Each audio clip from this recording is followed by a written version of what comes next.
கிடையாது.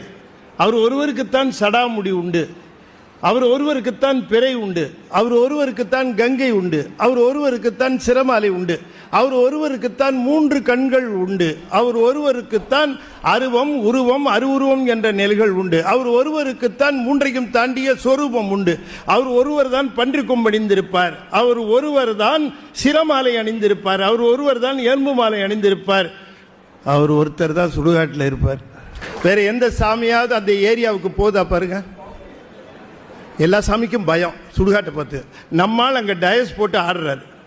கோயில் சுடுகாடு கொல்புலித்தோல் நல்லாடையினார் மணிவாசகர். ஒரு இளைஞர் என்ன கேட்டார், ஐயா சிவபெருமான் இருக்கிற இடம் கோயில் நீங்களே சுடுகாடு நீங்களே, நாங்கள் எங்கே போய் பார்க்கறதுன்னா. கேள்வி புரியுதா உங்களுக்கு? இந்த கேள்வியெல்லாம் வக்கனையாக கேட்பான். நான் சொன்னேன், அப்பா ஒரு கோயிலில் இருக்கிறார், நீ கோயிலே போய் பாரு.